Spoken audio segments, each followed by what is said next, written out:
Who remembers what a paired passage is? Can you give me a little info on it, Jessica? Besides what Heather had said. Heather had said that it was a nonfiction text and a fiction text together in the same packet.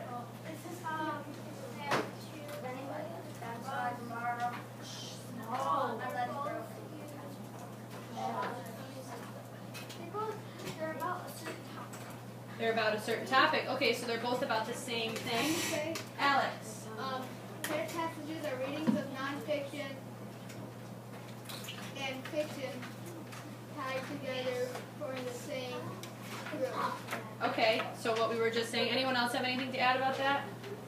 Nonfiction text paired with the fiction text. So before, on Wednesday, we had done our nonfiction text about the flower. And now we have started to read about the fiction text, which was the story, and the nonfiction text about tsunamis, right? So our two texts were A Quick Thinking Hero and Tsunami, Dangerous Waves. Which one was our fiction text? Give me a hand if you can tell me which one our fiction text was. Kyle. A Quick Thinking Hero. A Quick Thinking Hero. And what made you, talk with your partner and tell me what made you guys come to the conclusion that that text was fictional. And like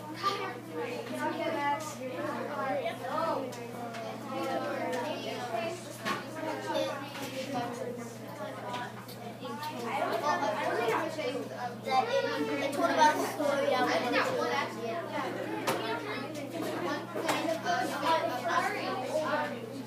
Okay. What were some characteristics that made you think that A Quick Thinking Hero was a fiction-based text? Give me some words or some parts of the story that made you realize, oh, this is a story that they're talking about. Max? It only had 2 or 3 facts. 2 or 3 facts were in that. And what were those facts about? Were there any specifics that you knew? Just that there were a couple facts. Okay, just a couple things about our tsunamis, right? That was our topic. Let's write tsunamis up here as our topic. Jessica, anything else? it just talked about Witnessing the tsunami. I remember there was one key part of it that there was only one person that had ever heard about a tsunami before. Do you remember who that person was? Austin? grandfather. The grandfather was the only one that had known, so the people had gone to the beach wondering what was happening. Was there anything else that made you realize that this was a story? What do you know about a story? What are some basic details that you know when you're reading a story? The sequence of the story. Heather? There's a problem and a resolution. Problem and resolution. I really like that. That's something that might not be a part of our nonfiction text. Problem and resolution. Anything else that you can think about when you are determining a text is a fictional text? Alex? Made up characters. Made up characters? Or non-real life characters? A talking unicorn. A talking unicorn could be one. How about Tsunami, Dangerous Waves? That is our nonfiction text. What were some characteristics? Turn and talk to your partner about what made that our nonfiction text. There were a few things about that.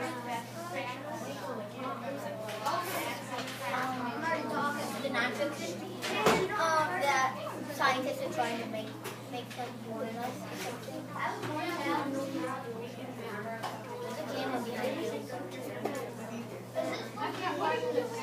Yep, right next to you. All right, up here, high five. What were some things about Tsunami, Dangerous Waves that were leading you to think it was nonfiction? Michael? That the scientists are talking about warning us, or like a detecting system. So one word you said was scientists. When they're talking about scientists doing studies and scientists talking to us, usually scientists have real life jobs. Am I right, Logan? Scientists have real life jobs. And you also said warnings. Don't call out. The scientists were giving us warnings about how to prevent tsunamis and how to know when tsunamis are coming. Heather, another? It's had a lot of facts. A lot of facts. What were some of those specific facts? Does anyone remember some of those facts that we read about yesterday? Max, you got one? How tsunamis created. How the tsunami's created. How it's created. Anyone else have anything? Alex. That it can caused millions of dollars in damage and killed many people. Damaging. Isn't it kind of talking about the tsunami and the quick thinking era? Logan, do you have anything? Yeah, that the waves still goes fast as jet winds. Fast waves. Austin, you brought up an interesting point. You said tsunamis were talked about in a quick thinking hero, right? Do you remember what our definition of paired passages was? What our definition of paired passages was? There were two things that are talking about something else. I have a question mark above my head. You don't know what that is? Heather, do you think you can help him out? Paired passage is an unconventional passage. So she said that they're a nonfiction text and the fiction text talking about the same thing. So you said that they were talking about tsunamis in our fictional text, and they're also talking about them in the nonfiction. So what do you think the topic of our packet was? Do you agree, Austin? That was our fiction text. So what was the topic that we're talking about? You said it already. Tsunami. Very good, the tsunamis. So today we've already read our fiction and nonfiction text yesterday, so we're going to be thinking about and answering some questions. Remember how we thought about the passages, how they were connected, what was the difference, how the information was presented in both. There could have been similar information in both our first reading and our second, but there also could be information in the second one that's different from the first and vice versa. So I have some points up here that show us what the difference is between fiction text and nonfiction text. The main things you want to think about in our quick thinking hero is there is a beginning, a middle, and an end. Do you remember what happens at the beginning of our fictional text, a non-thinking hero? Something, a question, yep. So nonfiction is pretty much now. Yep. You see this here, a person, place, or thing. The nonfiction text is usually about a person, place, or a thing that you're learning about. Anything like that usually is a noun. Those were good. That was good sight words you were using. Heather. In the beginning of the story, it was that the tsunami was coming in the grandfather wheel that was coming. That was the middle. That was the middle. What happened in the very beginning? The kids were at their grandparents' house. Tanner. The kids were saying, why did you sell the house? The kids were at the mountain. And then what happened in the middle that, Heather, you had said that already, that Grandpa saw the tsunami coming? Tsunami approaches, and no one had known what was happening with the tsunami except for Grandpa. And there's one little guy in this huge village. How much of a help is he going to be? So what were some steps that got us to our ending point? There were some other things that happened in the middle besides the tsunami coming. A couple other things happened. I'll give you a second to think. Alex. An earthquake under the water. Earthquake, which is also the tsunami. That was what was happening. What were some other things that led to our very ending? At the very end, you could say that Grandpa saved the villagers. But how did he save those villagers? How did he save those people? What did he do? Ariana. He set the rice farm on fire with a torch and they saw this rice field. He set the rice on fire, which was a huge field that he was making, and the rice was almost ready to pick, if you remember that from our details. The rice was almost ready to pick, and he lit it on fire so all the people would look up on the mountain where Grandpa was and run away from the beach and be saved from the tsunami. Did anything else happen, or did I just sum that all up? If he didn't do that, Yes. they would have died. He sacrificed his rice to save the His own food. He sacrificed his own way of living, which was probably the rice field, and selling that for money You can make for everyone else. They're so thankful. Alex. Before he set the rice on fire, all the villagers didn't know what happened after the earthquake and went to go check it out. They didn't know, so the villagers were unaware of the tsunami. Villagers did not know what the tsunami was, and the only one that had a memory of it was Grandpa. So what I'd like you to do is, since we have already gone through this, I'd like you to turn to the activity page, which was that sequence of problem, steps to solve it, and the solution. Problem, attempts to solve, and solution. I'm going to put our document camera on. Number 1. Yep, number 1 right there.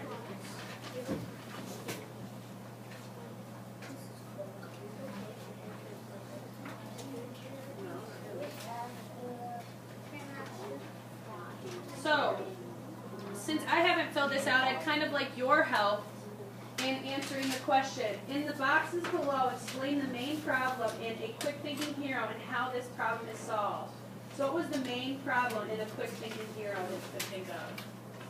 The main problem. Give me some details. Heather.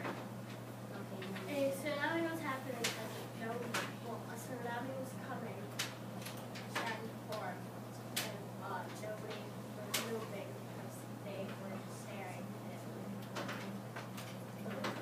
They didn't know what was going on. Because no one knew what a tsunami was. Was there anything else that was the problem?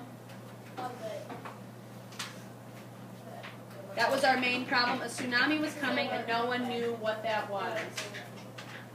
Jessica. The tsunami was going to kill so many people because on the beach playing action. It was going to kill the villagers. And how about some of the steps that were taken to try and solve this problem? There were a couple steps. It wasn't just one. There were more than one. What was the first thing he did? And then the second thing? Tanner. He yelled from far away. You're absolutely right. Yelled from far away. Anything else that he did after that? Marie. He lit the rice fields. And how did he light those rice fields? So first he lit the torch on fire, and then he lit his fields to distract the villagers. You see how this stuff doesn't really play out perfectly in nonfiction text and how this is kind of a story? Sometimes the rice fields won't light on fire in real life, and some of those people might die. But in a story like this that's kind of make-believe, there's a chance that something like this could happen. What was our solution to the problem? There were actually a couple solutions. Something that was a benefit for Grandpa, and someone that was a benefit for the villagers. Michael. He saved many lives. Grandpa saved many lives. And what about something that happened for Grandpa? Yep. He burned his crops. They burned his crops, but what were they going to do for Grandpa when they were coming away from the beach? Help him on the fire. Help him take out the fire. Michael, louder. Help him take out the fire. Help him put out the fire. Heather, do you agree? Yeah. The villagers were going to help Grandpa put out the fire. Because they saw the smoke. They saw the smoke and ran to help. So if these people had been more educated about tsunamis, Grandpa would never have had to burn his rice fields down at all. He would take the fire. Does anyone still need help on number 2? No. Using information from tsunami, the nonfiction text explain how tsunamis form and what happens when they reach land. You still working on it? No one is? Okay. So, anyone need more time on number 3? How can people protect themselves from tsunamis? You can use information from both texts. Did we all get that done? What I really want to focus on is the steps to solving this problem. Oh, look what I found. Oh, see, I told you I never got to hand it back. So we have what a tsunami warning system would do and how the events in a quick thinking hero would change if the village had a system, and information from both. So what do you think, based on not just the captions but also your own thinking, what do you think should be the first paragraph that we're talking about in this story? Think about me as a person who has never read both of these stories before and is just reading your essay for the first time. They know a little bit about tsunamis, but they don't know the story. Kalina. Worried about the problem? Write about the problem in the fiction text or the nonfiction text? Fiction. So we're going to write about a quick thinking hero. That's a good idea. So we can talk about Coach Spurs.